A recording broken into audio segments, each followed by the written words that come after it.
Who is the self and how do we understand it? The self is not something we possess. It is something we continuously become through our interaction with existence itself. The nature of selfhood represents one of humanity's most enduring inquiries, touching the very core of what it means to be conscious, aware, and alive. What it means to have a self.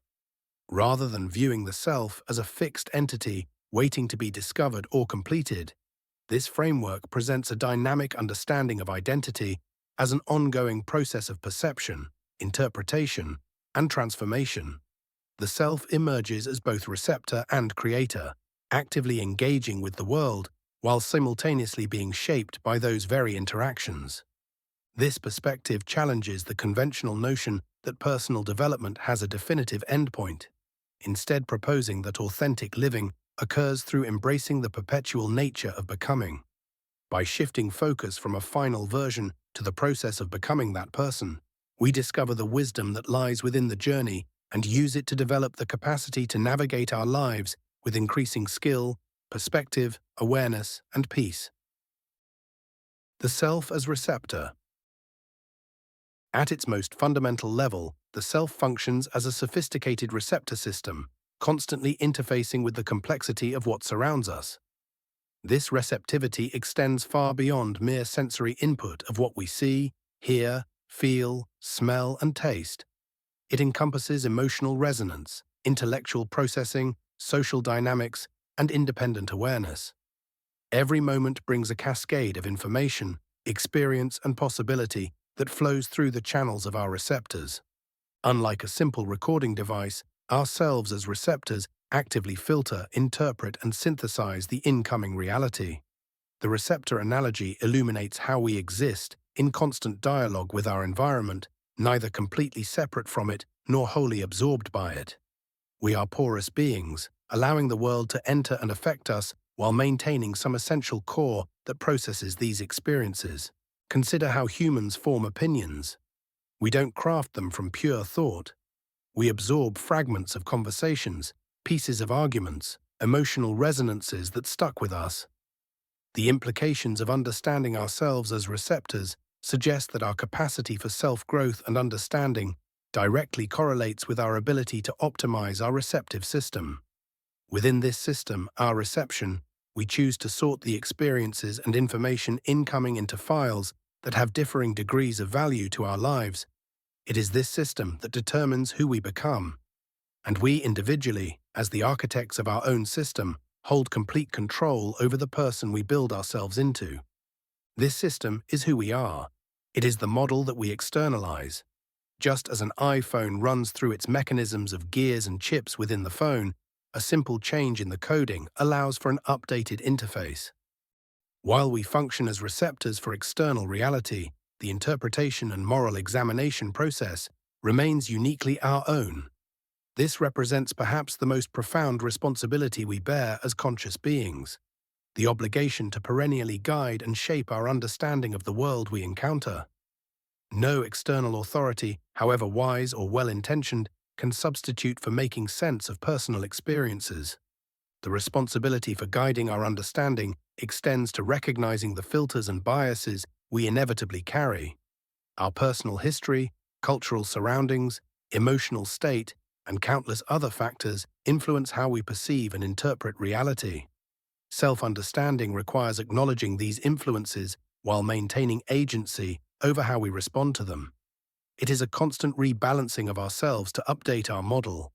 By carrying our reference of value, we can utilize it to recognize when something prevalent in principle arises. We then must adjudicate whether this occurrence is in line with our system.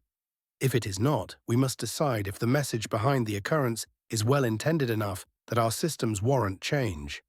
With every instance of substance, we need to question whether it is worth integrating, replacing, or discarding the working mechanisms of our system. For example, if something is inherently good, but our system is programmed to react negatively to it, we know there must be a flaw, so we have to adjust, add or get rid of this part of our processing. We cannot control what happens to us, but we retain ultimate power over how we choose to internalize and act upon it. The concept of perspective emerges as crucial for navigating how we internalize. in holding an understanding on the relationship between self and world. Perspective is more than mere viewpoint and opinion. It is our capacity for awareness. Effective perspective taking requires us to build off the systems that we have formed and the patience to apply it to a larger scheme. To see both the immediate details we can only see in the moment and also how it fits within the broader picture of our lives. The most useful part of perspective is also the most difficult. Perspective is common in retrospect and prospect, but nearly impossible to grasp in the moment. This is where perspective holds its true value. Having the ability to understand experience when you are experiencing it. To be able to position ourselves in our experiences and be able to extract the wisdom that lies within them. More so, perspective includes the crucial recognition that our individual experience, while uniquely our own, exists within the context of the universe. Understanding where we stand in relation to our surroundings, our past, and our future. Our current challenges often make more sense when viewed as part of a longer developmental arc. What feels like crisis or setback in the moment may reveal itself as necessary preparation or redirection when seen from a broader state of viewing. Issues become less substantive as we realize their impermanence, and problems we face are embellished rather than seen in their true nature. When we hold perspective, reality returns, and our decision-making becomes simplified and clear. The myth of completion and the reality of perpetual becoming. One of the most integral recognitions in this framework is the acknowledgement that we will never achieve a final, completed version of ourselves. This isn't a failure on the part of the human, but rather it is the perennial opportunity and ability to grow. We are not broken beings in need of fixing, but rather evolving entities engaged in an ongoing process of improving. Understanding ourselves as perpetually becoming allows more effort into your immediate circumstances. The influx of energy focuses our system to better perceive and live what we experience, so we can take with us new wisdom without having to unearth it retroactively. By relieving ourselves of the pressures of the future and uncertainty, we drive a deeper connection with who we truly are. Having this self-realization with our persona and holding the ability to reflect with perspective upon it gives us the power for growth to become actualized. The metaphor of clay, shaping and reshaping identity. The metaphor of clay provides a powerful image for understanding how identity develops over time. Unlike a sculpture carved from marble, where material is permanently removed, clay can be endlessly reformed and reshaped. Our sense of self possesses this malleable quality. We can explore different shapes and configurations without destroying what came before. As we encounter situations and challenges, we begin to form patterns and preferences, and our systems are given the materials to construct itself. As instances continue to come and we develop our principles, the clay takes on more defined contours, yet its most integral property is its ability to transform when necessary. Major life transitions often involve significant remodeling of the clay. Career changes, relationship shifts, losses, achievements, and spiritual awakenings can all prompt substantial reshaping of our sense of self, sometimes subtracting clay from the equation and other times adding it.